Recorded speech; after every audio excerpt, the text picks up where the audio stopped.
Thank you for visiting our channel. Please like, share and subscribe for more exciting food videos. Welcome back. This is part 2 of the video, where we'll continue and go deeper into what we started in part 1. Essential tools for the perfect cut. When it comes to cutting, you have two main paths: the manual method or the specialized tool method. For beginners who plan on making these often, a specialized spiral potato cutter or a mandrel is a smart investment. These machines allow you to crank a handle that spins the potato against a fixed blade. It's fast, consistent, and much safer for your fingers. Most manual cutters are inexpensive and can be found at kitchen supply stores. They produce perfect, uniform spirals in seconds. If you aren't ready to buy another kitchen gadget, you can use a sharp kitchen knife. It takes a bit of practice and a steady hand, but it's entirely possible to get great results. You'll also need sturdy bamboo skewers, usually long enough to support the potato.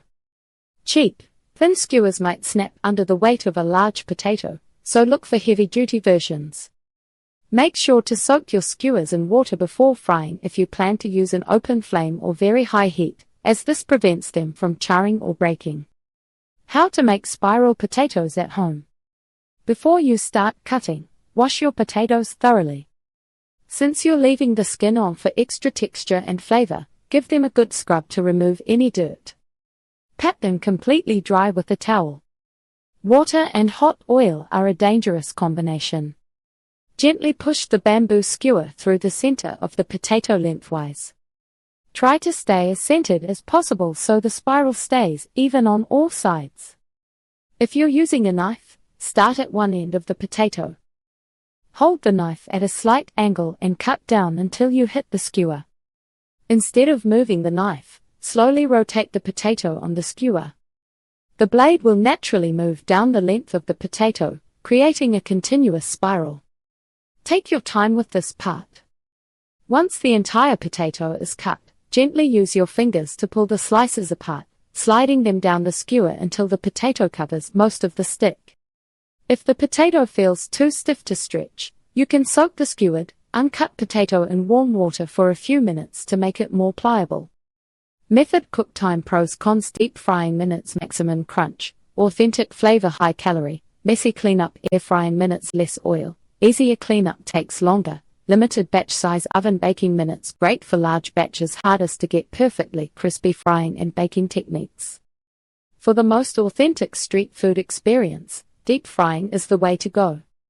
Heat a neutral oil, like vegetable or canola oil, to the proper frying temperature in a pot wide enough to fit the skewers.